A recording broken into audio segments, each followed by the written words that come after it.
police too brutal? Purchase students think so. Young adults find themselves making tough decisions.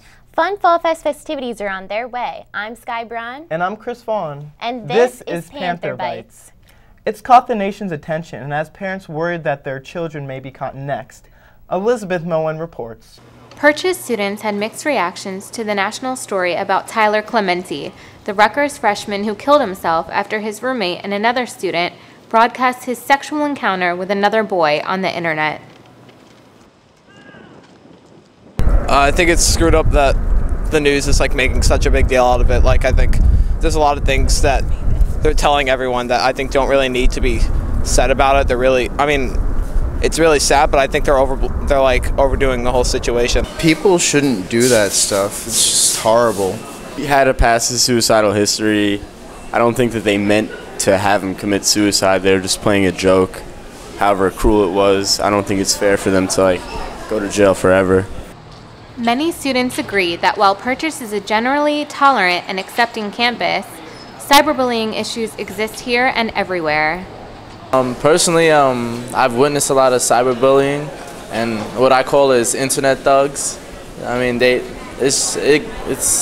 I don't really pay mind to it. A lot of times it's immature people who really have no lives. I think it probably exists through Twitter and stuff. I know people always tweet things about people and thinking they're not going to see it, and then they read and they know it's about them and kind of get upset if they'll be their best friend saying it.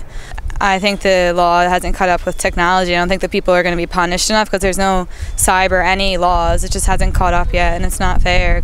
With Juicy Campus 2 years ago, where people anonymously posted negative things about other people, it hurts people's feelings, and really, people need to respect other people. For Panther Bites, I'm Elizabeth Moen. Tyler Clementi was one of 6 students across the nation mourned by the Purchase community. All 6 lost their lives because of intolerance. Reporter Matt Polax and producer Bridget Sage were at the candlelight vigil. A candlelight vigil held in Southside honored the recent victims of homophobia. GLBTU, Hillel, and the Wellness Center sponsored the event.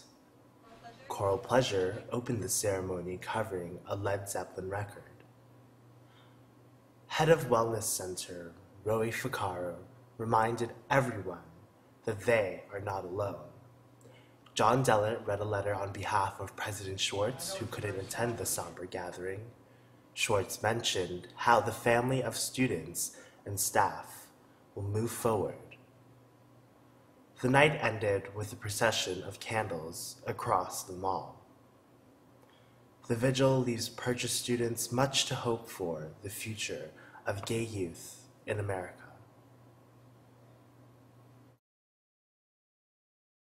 I hope that they're able to freely express themselves among our society. I hope that they feel free in expressing themselves. I hope that they get an equal opportunity. For gay youth, I really hope that they know they can get help, because these things could have been avoided.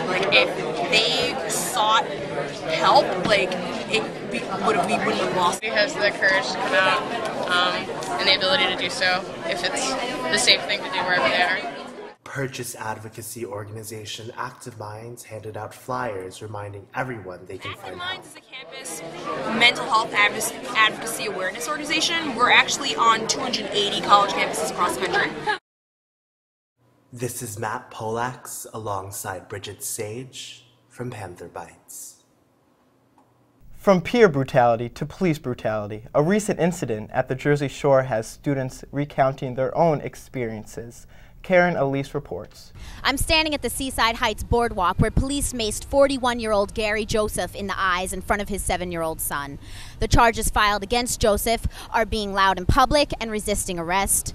Internal Affairs Detective Corman is investigating the case that witnesses say involved unnecessary force and police brutality. The officers refused to disclose their names or badge numbers at the scene. According to police, at least one officer involved was seasonal and has finished his term. Seaside Heights Police Chief Thomas Boyd states that he has no statement whatsoever regarding the case and that according to Attorney General guidelines, the complaint is being investigated. I saw felt helpless and I felt like I was attacked. Undermine me. And I felt like the law failed me. And backstab me, but I can see clearly now. But I'm wise enough to know that you can't judge one book by its cover. Now the rain is gone.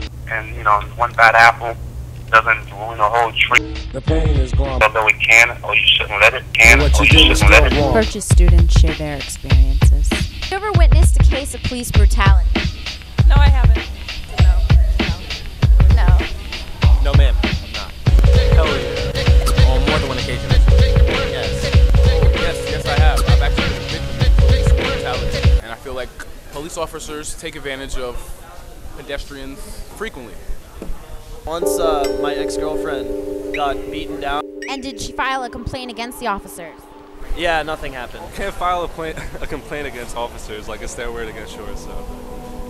We hold police in such like a high standard in society, you know what I mean? So it's kind of untouchable in a sense. So I feel like people think that they can't really reach them, they can't really prosecute them because they are cops and they. This is what it's all about. Not make the rules, but they bend the rules as they see fit. So I feel like people, don't want to waste their time. That's cut. Sites like YouTube have exposed police brutality to billions of viewers as an issue that is very real in our society, from humiliation to choking to brutal beatings and to death. Now, Maryland, Illinois, and Massachusetts have passed laws criminalizing the filming of police, even if the encounter involves you and may be necessary to your defense, and even if the recording is on a public street where no expectation of privacy exists.